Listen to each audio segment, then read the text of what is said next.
Hey everybody, I'm Coach Tarsh and welcome to Digital Coaching, the Future of Leadership. Today, we're going to talk about what coaching is and isn't, how coaching has evolved, and the role it will play in the hybrid work model.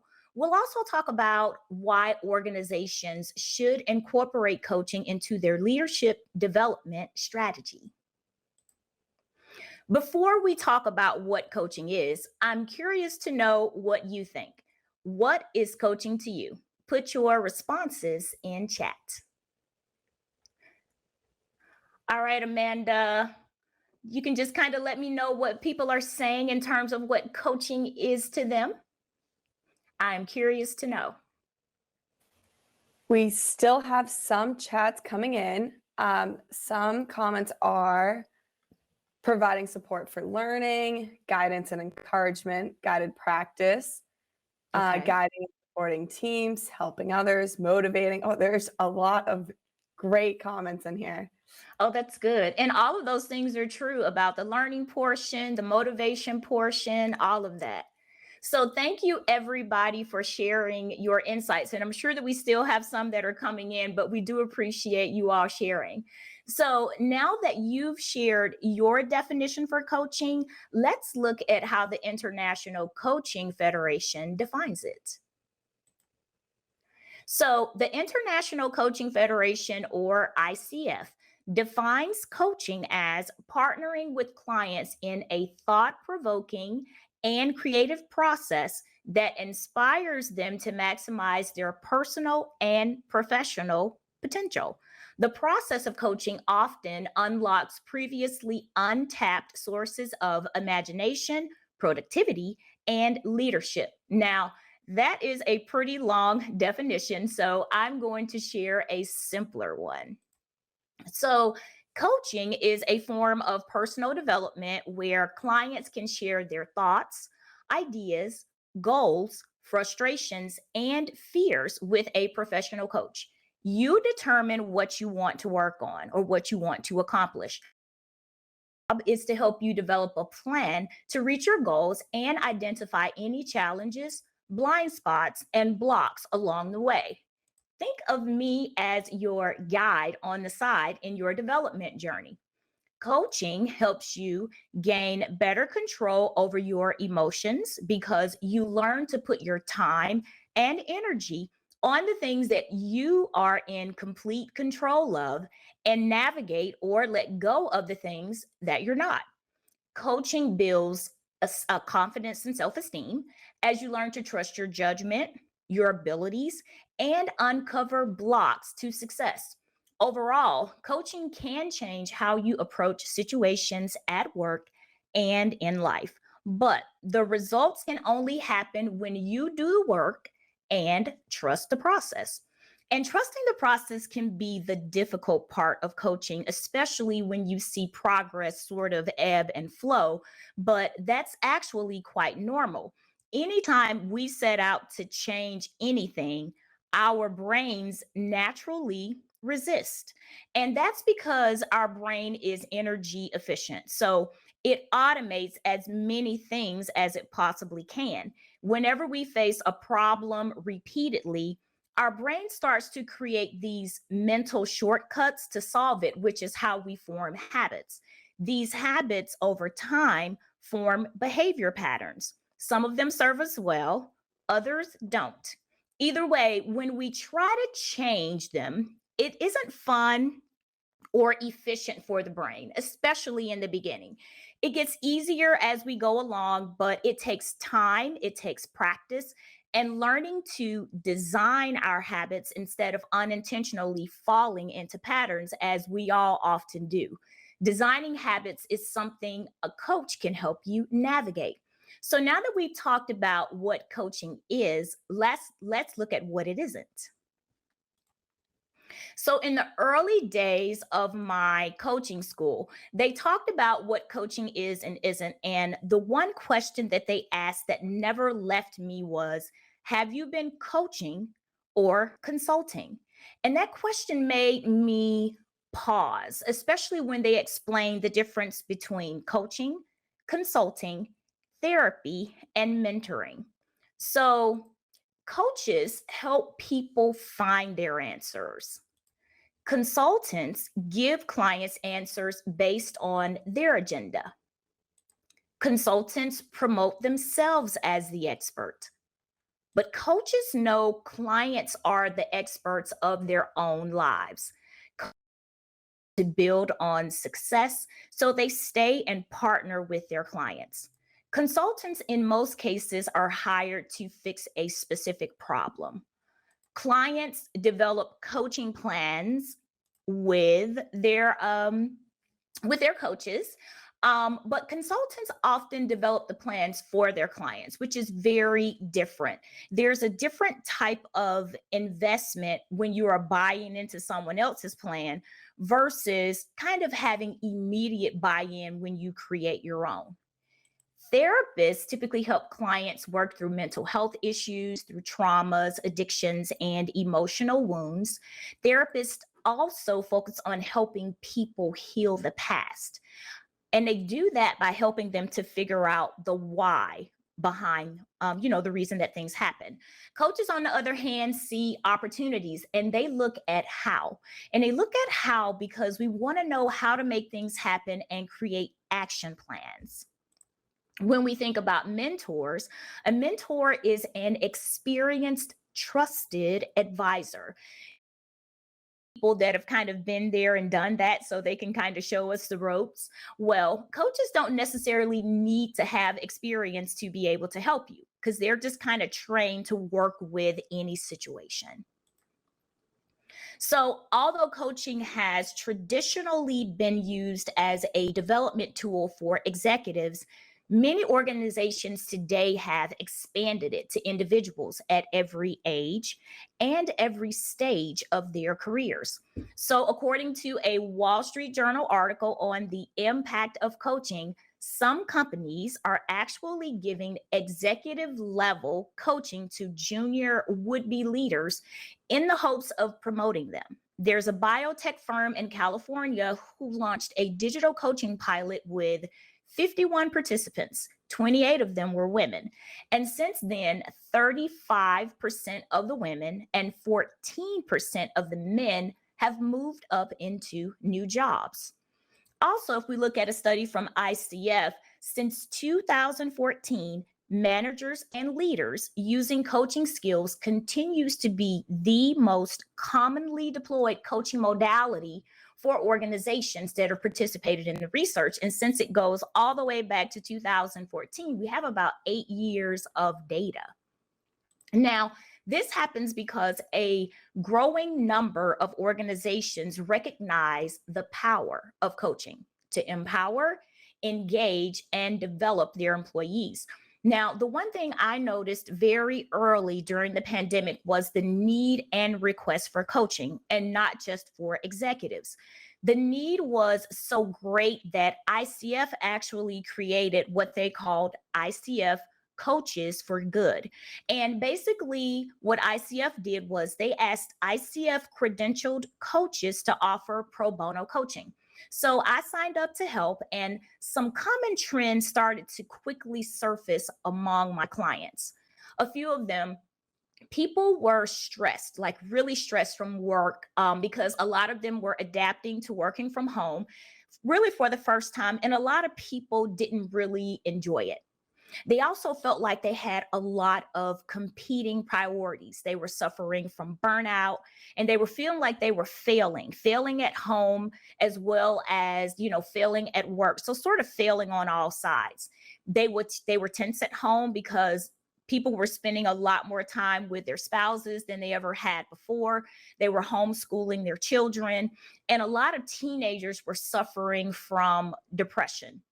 There was also this constant fear of getting sick and dying because the virus was novel and we didn't know a whole lot about it, and just this fear of losing loved ones. So even though my specialty is leadership development coaching, there were a lot of life-related issues that came up, and a whole lot more than they normally do when you think about leadership development coaching. So when this shift in life happened across the globe, We weren't really prepared, obviously. And the wake up call was just almost deafening. Before the pandemic, a lot of coaches did in person coaching.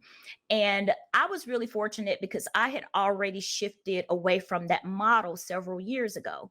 I started doing digital coaching, and I did have a couple of clients who still did, and really they still do coaching by phone, but by and large, my clients do digital coaching.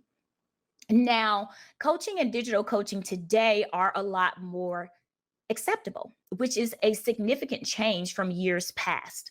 Clients get the usual benefits of coaching, such as increased confidence, learning to set better habits and goals, setting clearer priorities, having a better work life balance. But digital coaching made coaching more accessible so we can reach more people, more affordable because travel and time costs are no longer factors. Digital coaching also allows us to coach clients across the globe, which is really quite an evolution. So I've had the pleasure of coaching clients from Scotland and from Brazil and also from Ireland, which is something that would have been totally out of reach for me had I not been doing digital coaching. Digital coaching also allows us to see the faces of our clients. So we can look into their face, look at their body language, and kind of use our instincts and coaching skills to determine if something is they're not understanding something, which is extremely helpful. So even though a lot of people still use face-to-face coaching or may even prefer face-to-face coaching, a lot of people are also seeing the benefits of digital coaching because they're having a lot of success with it. Coaching has also evolved because we use a lot more standardized and evidence based techniques to coach our clients and drive results. So, for instance, I've been sharing a lot of information with my clients about how the brain works. We talked about it a little bit earlier. And the reason that we do that is the more that we understand how the brain works in general and how our brain works in particular, we can learn to get rid of a lot of those unintentional habits that we develop and use the knowledge that we're gaining and start to design habits using a much more intentional and impactful process. So small tips and tricks like that, they have a significant impact on the coaching process and coaching results. Digital coaching also expands reporting and measurement. So, when I think about the coaching process that I currently use, my clients complete a 360 assessment before the coaching process even starts. And so we take that information and then we use it to develop their coaching plan and determine the areas that they want to focus on during the time that they spend with me. We combine this data with expectations that are set by their manager, and we use it all to create a more robust coaching plan. And although we do informal check-ins, because I typically ask at the end of the session, how did things go? How do you feel like at the end of the session versus the beginning of it? Sometimes we'll do like a Likert scale type of rating. Um, we also do a formal reassessment before the coaching engagement ends. And this remeasurement means that they repeat the 360 process. We kind of go back and look at their goals again. And then we kind of talk through what the plan is going to look like as they roll off from working with me to kind of going back to their day-to-day lives. A new report is also generated and it shows the impact that the coaching process has had on the client. So this measurement process allows us to evaluate behavioral change, engagement change, and verify goal attainment because the data is tracked. And we can quantifiably measure return on investment as well as return on expectations, or how successfully the client executed the coaching plan and met its objectives. So this type of measurement evaluates the role of coaching in personal development, but it also makes the process a whole lot more credible. The other way that coaching has evolved is through credentialing. So, according to ICF, when coaching was initially on the rise, credentials and qualifications were an optional bonus rather than a requirement. Now, this tendency has shifted as clients request confirmation of qualifications when hiring coaches. So, also, as coaching continues to grow, we'll start to see virtual reality simulations, which I personally am looking forward to because it's going to make the coaching experience even more immersive. So, imagine being afraid of public speaking. And then you go to your coaching session, and then you're put in this life-like public event where you get to practice public speaking in a safe space without fear and without judgment. That is going to be a game changer. So, when I think about the future of coaching, it's really, really exciting. So, here are a couple of client testimonials on the benefit of coaching or the benefits of coaching. So, the first client said, the coaching experience has honestly been the most insightful experience I have had or ever had in my career so far. It has been humbling, but also surprising and very thought provoking. I feel that it helped me prepare to be the best manager I can be. Now, the second client said, coaching created an environment and commitment for me to consciously make career development and self reflection a priority, which is really important because we don't always take the time to self reflect. And I hear my clients say that a lot, like, this is the first time that I've actually had a chance to really sit and think, because when you're leading, your day is pretty filled with a lot of decisions. To think can be just phenomenal. So these testimonials further prove the benefits of coaching. So organizations rather should incorporate coaching because they can use it for skill building, performance improvement, and expand personal and professional development. A 2019 study by ICF showed 55% of organizations who use coaching as a component of leadership development. 51% use it for employee development. 49% use conversations with their employees, and 28% use it to increase employee engagement. So, based on these numbers, we can see that strong coaching cultures positively connect to employee engagement. I think I went one click ahead, so I apologize for that. That strong coaching cultures positively connect to employee engagement, job performance, and financial performance. Also, millennials, who comprise a growing proportion of the workforce, they want more feedback than other employee groups have in the past. And coaching is one way for us to be able to give it to them. So, offering coaching as a standard practice can also differentiate your organization from companies that don't, making it a game changer for recruiting, hiring, and retaining top talent. So, now that we've talked about what coaching is and isn't, and we've shared some benefits, we're going to do a short exercise to give you a taste of what a coaching session might be like. And we're going to use conflict management as our topic.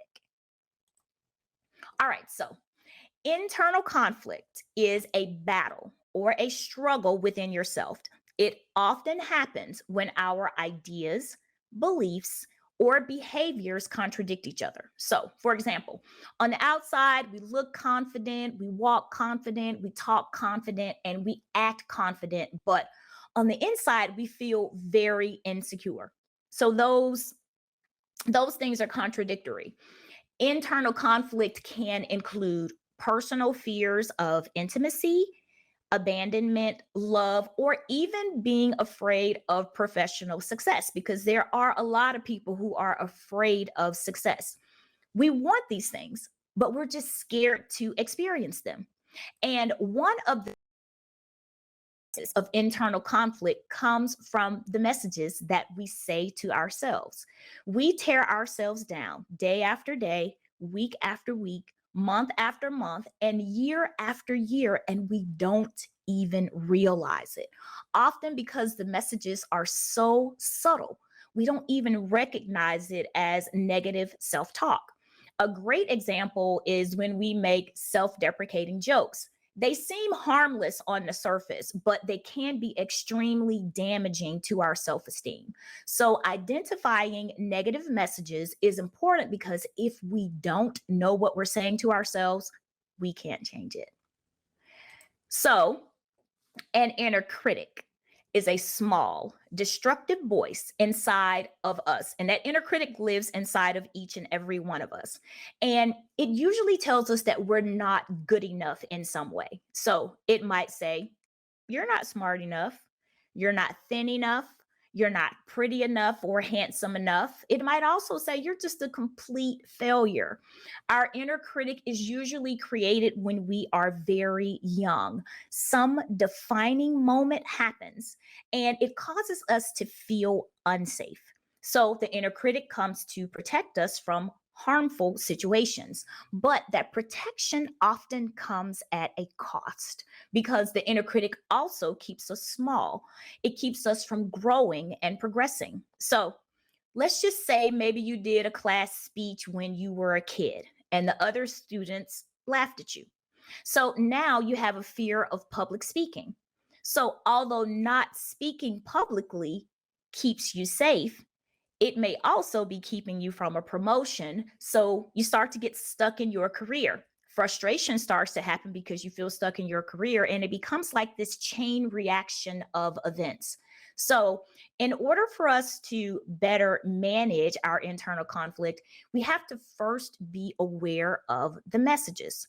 So, to help us process these, use a simple emotion regulation technique. All right. So, to help you uncover some of the messages you say to yourself, we're going to use a technique called thoughts, feelings, behaviors, and outcomes. And it basically means that what we think about affects how we feel, and those feelings influence what we do and the results we see. So, we're going to start by talking about feelings. So, what am I feeling? Now, we start with feelings because it's easier for us to identify if we are happy, sad, scared, or mad, and all the variations and levels that come with that, and then come back and connect those feelings to our thoughts. Next question, what am I thinking? All right, and consider this to be kind of like a self assessment where you're kind of evaluating what's going on with yourself emotionally. So after you determine how you feel, the next step is to figure out what you were thinking about that caused you to feel that way. These are the stories that we play over and over in our minds, like a movie or like a song on the radio, and we all do it. Now, there's a direct connection between our thoughts and our feelings, which is why it's very important for us to know those messages that we say to ourselves, because once we identify the thoughts behind the feelings, it opens the door for us to shift our energy and the internal conflict as well. So, a few questions that you might ask yourself as you assess, what am I thinking? You might be saying, so what's triggering this feeling today? Or what past experience am I connecting this new situation to? Because when we don't deal with negative emotions, they don't just go away. They sort of hang around waiting for the perfect opportunity to resurface. So we have to manage our thoughts. Next, what am I doing? And what this question is really saying is, what am I doing as a result of these thoughts and feelings? And it helps us bridge the gap between our thoughts, our feelings, and our behaviors. It also says, based on my thoughts and feelings, I did X. And this type of analysis will help you answer, how did I show up in this situation? Did I react? Or did I respond? Now, a reaction is knee jerk and automatic. Like we don't even think about it, we just do it. A response, however, is a well thought out answer, decision, or solution.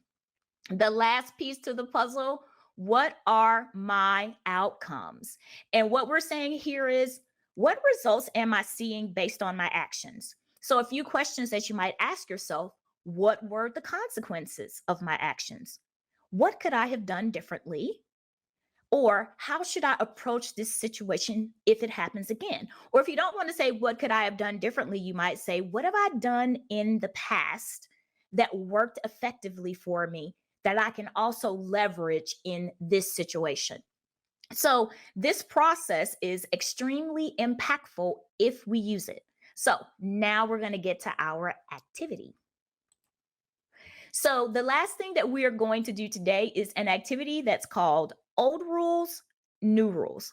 And we're going to use this to help you develop a plan for dealing with an internal conflict that you may be experiencing now, but also as a technique that you can use going forward.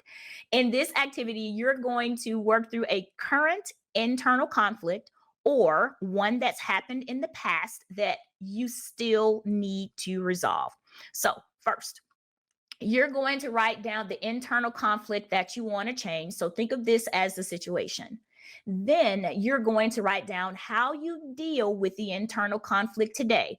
This is your old rule. Next, you're going to outline how you want to handle it going forward. This is your new rule. And then the very last part of the process is to create an action plan to help you follow your new rule. So, since we're short on time and we want to make sure that there's time available for questions, I just want you to list one step in the chat that you can start doing today. So, we want you to work through the whole process, answer all of the questions, describe the internal conflict, write that down. Write down your old rule, which is what you're doing today to solve things. Then write down your new rule, which is, hey, this is how I want to handle things going forward. And then put just one step that you feel like call today, one thing that you could start doing right now. And that is going to be the thing that you put in chat. One thing to remember is that quick wins build confidence and they build momentum. So just having that first action step is the building block to the next, and the next. So let's take about 7 minutes to work through this, and then you'll put your responses in the chat, and then we will come back and we will talk about it. So I'm going to do a 7-minute timer on my phone. Let me grab my phone. And your 7 minutes starts right now. A lot of responses that are already coming in. I know we have some people that may still be working, but I'm going to read through some of the things that I see. I'll do my best to keep up. And Amanda, shout out anything that you think I may be missing. So forgive failings and move on. Adrian, Candace said, speak up when things get overwhelming or deadlines need to be reconsidered. Channel the successes and push down the failures. Believe what you know to help others in an expanded arena. Oh, it's going so fast. If not stated already, 7 Habits for Highly Effective People should be a highly recommended reading. Yes, I like that book. Next step, ask myself, am I kingdom building or partnering in this instance? Very interesting, Adam. Instead of internalizing and stewing over something, that one got away from me, schedule time. Oh my gosh, it's so many. Start speaking up more. Love that book too. Begin to trust and accept compliments as truth. I love that. Hey, Amanda. This is Amanda, my partner today.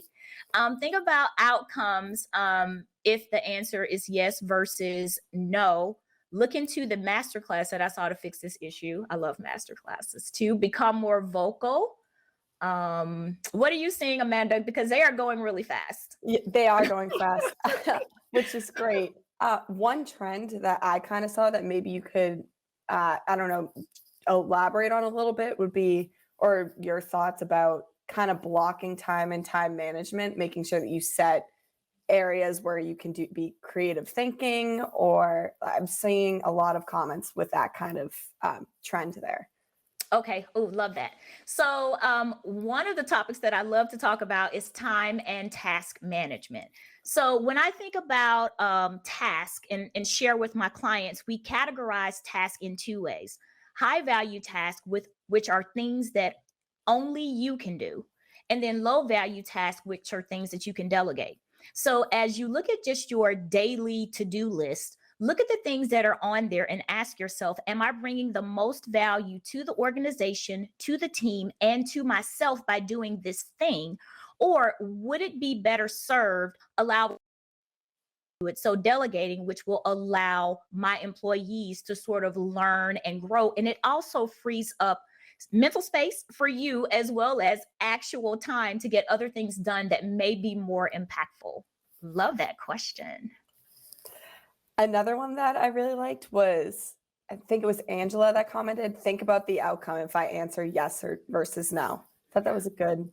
Oh, that is excellent, Angela. It's like a yes to someone else becomes a no to me. It's kind of like a philosophy, particularly when you have a whole lot of priorities.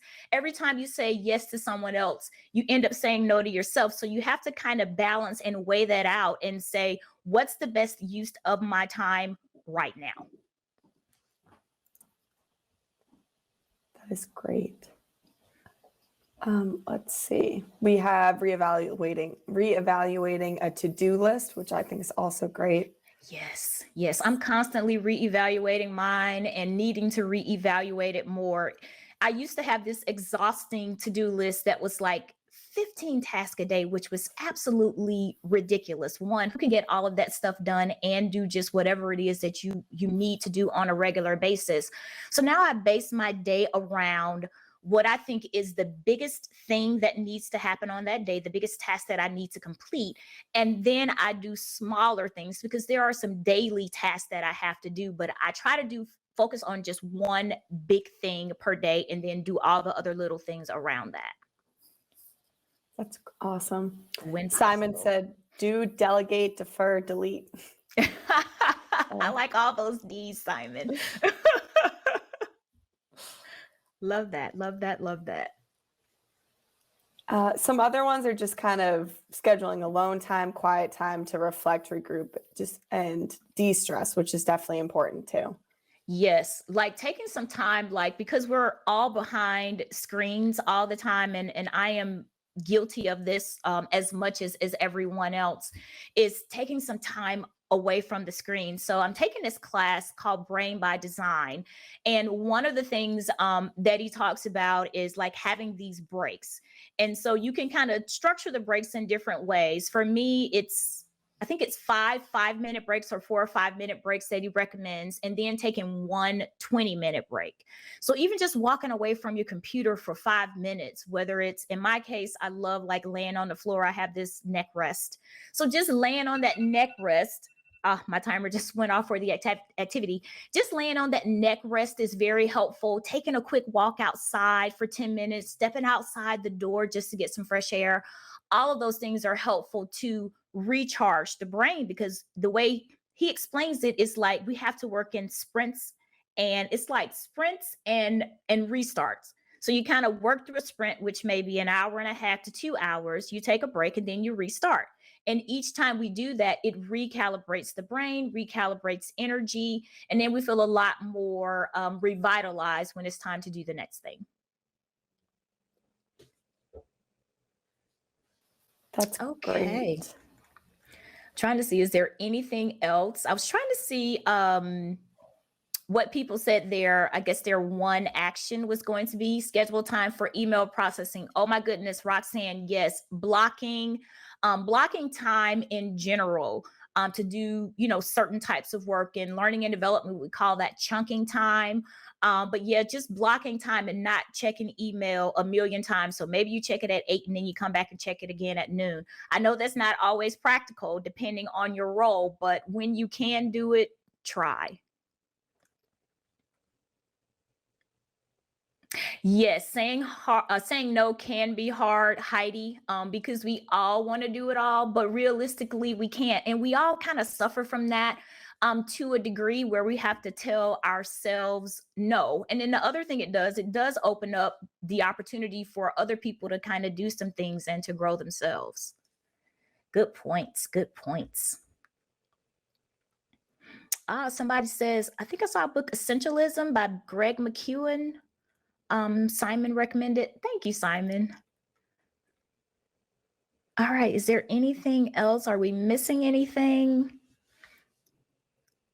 I think in the chat, that's probably about it. So whenever you were hoping to switch over to the Q&A, we can swap over to that.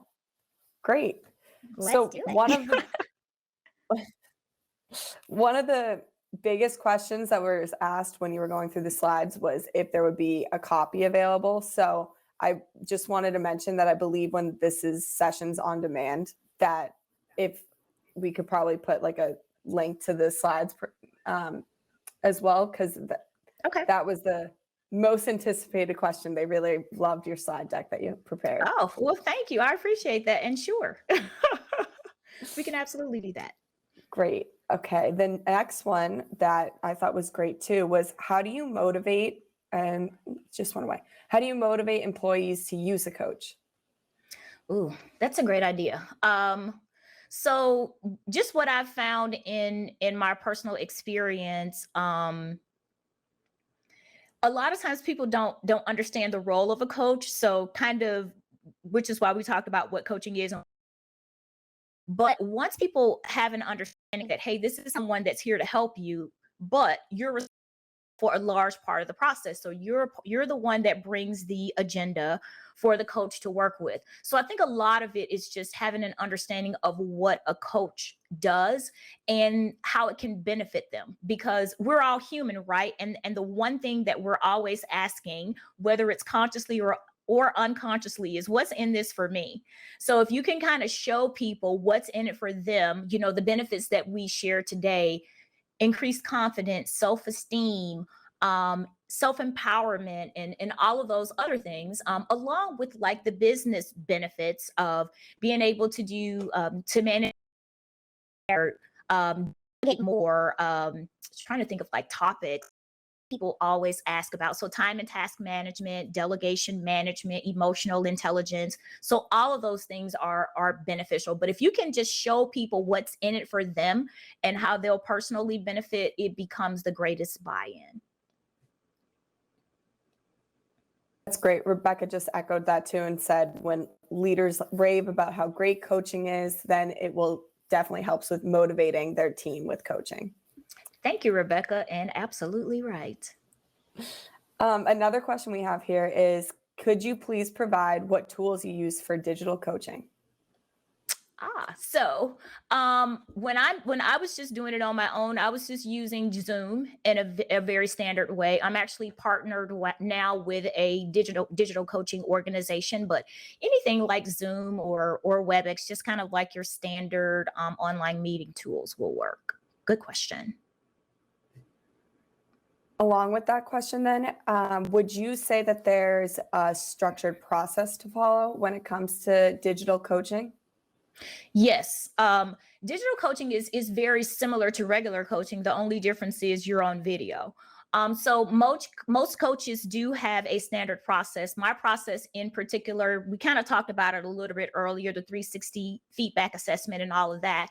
The other thing that I've added, of course, there's a coaching agreement that clients sign. It outlines the role of the coach, the role of the client, so that everybody is very aware of expectations. The other part to it is an intake survey, which is just 3 questions that just kind of ask people, hey, what do you want to get from the coaching process? What kind of support do you need from me as your coach? And what are kind of like your top, 3 to 5 challenges that you're facing right now? So yes, coaching should be structured, and kind of like once all of those things happens, a lot of that front end stuff with the 360, then we have like the topics that you want to focus on. And then we kind of go week by week based on those development areas or challenges. Because sometimes people have challenges that usurp the topics. Good question. Very good question. Great. Next question. Can many of the traits of a good coach be used to create mentorship programs?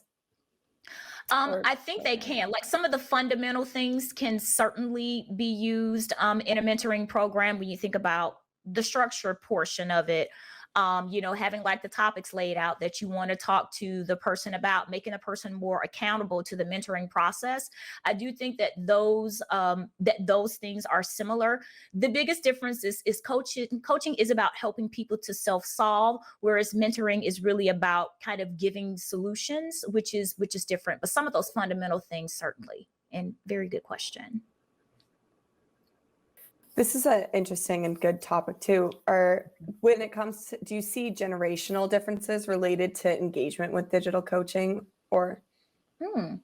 That's a very good question, and the answer is yes. So the two clients that I mentioned earlier that still prefer to do coaching by phone, there's certainly a generational difference there. I'm trying to think about clientele that I'm working with now. I would say are probably between the late 20s to maybe early 50s, maybe is the group that I'm kind of working with now. And I do think that the relationship with digital coaching for them is very different than some of the other clients that I work with. Very good question. And sometimes, people aren't as comfortable with technology as they are with just picking up the phone. So yeah, absolutely.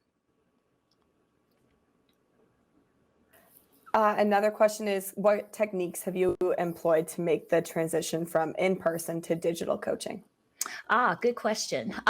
So in the very beginning, I felt like in person was the way to go. And I think that might have lasted for maybe about a year. And then from there, I switched to just kind of doing phone calls and then transition from phone calls to digital coaching.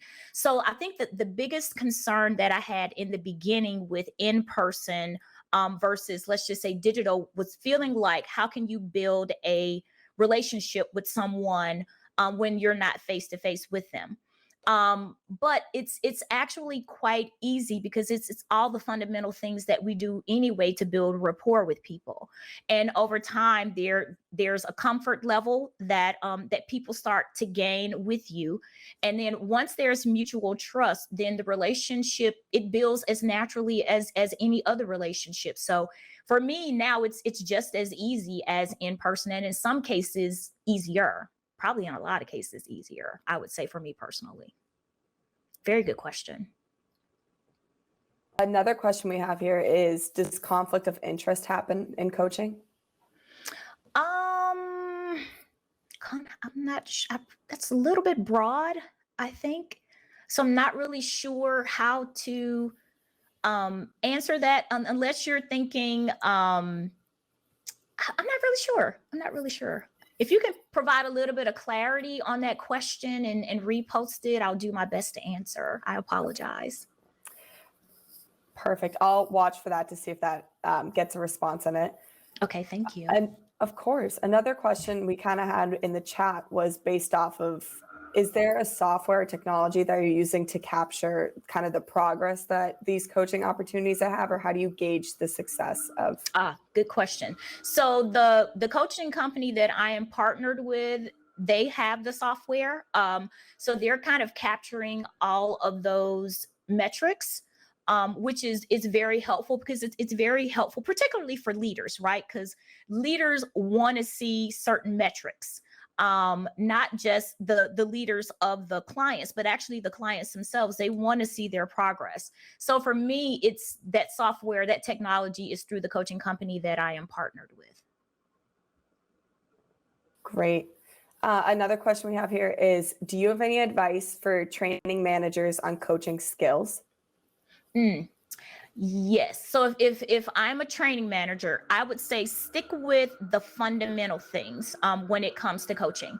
And by that, I mean a lot of coaching has to do with asking questions, um, being silent and listening, and those kinds of things. So if you kind of lead with questions, if you pause, if you listen, ask the person their opinion and then respond, that would kind of be like the fundamental model that I would offer just right off the top of my brain. Great. Another question we have is, some coaches need to receive coaching and are hesitant to do so. How do you recommend getting and sharing coaching feedback for the coach versus coachee? Repeat that for me, Amanda. I'm sorry.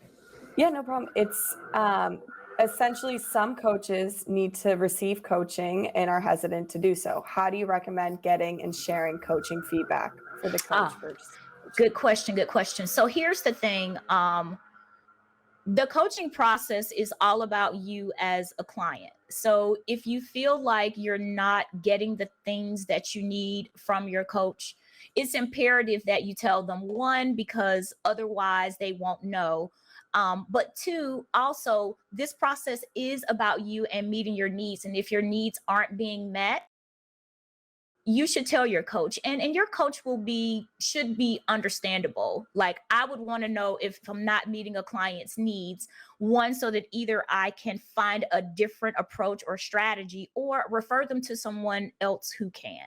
So that would be my response to that.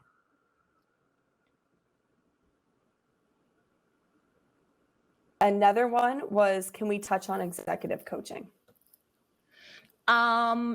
Okay, I'll just try to talk maybe about how that differs. So like, I work with leaders now. And I guess, like, when I think about the process that I used before, there's very little that's different about it. Because there are some of the fundamental things that people experience, all people experience. So when I think about, like, leaders that I'm coaching now, it is time and task management, because the further you kind of go up the ladder, you have a lot more priorities, more commitments, and less time. So it is a lot of the fundamental things that everybody go through. And sometimes it's very, specific things that are happening on the job, whether it's with employees or whether it's with other leaders. So the fundamental methods and techniques are the same. You just sort of adjust those based on the person and what they need. But a lot of the fundamental things are the same. Another question was, how do you recommend finding a digital coach? Excellent question. So one place you can go anytime you need to find a coach is ICF, the International Coaching Federation. And I think that website is coachingfederation.org. And that would be probably the best reference that I can give.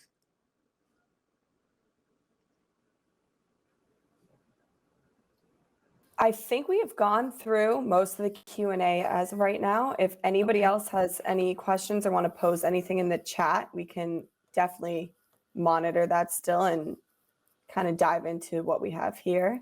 Okay. All right. We'll allow some time for that.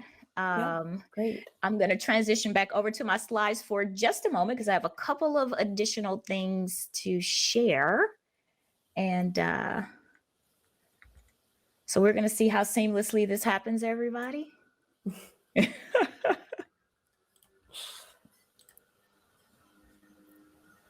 All right, you might see a slight jump or change in your screen as I am sharing mine. I think, there they are. I was going to say the slides are hidden beneath you. And, we're moving a little bit slowly here. Here we go. We can see the slides, so it's great. All right, perfect. All right, everybody. So today we talked about a lot, and I appreciate everybody for sharing your insights and your questions in the chat. We discussed what coaching is and isn't. We talked about how coaching has evolved and why organizations should incorporate coaching. So again, we just want to say thank you to everybody. We've kind of already gone through the questions, so we're just going to segue through this one. If there are some others, we'll talk about those. But thank you so much for joining me today for Digital Coaching, the Future of Leadership.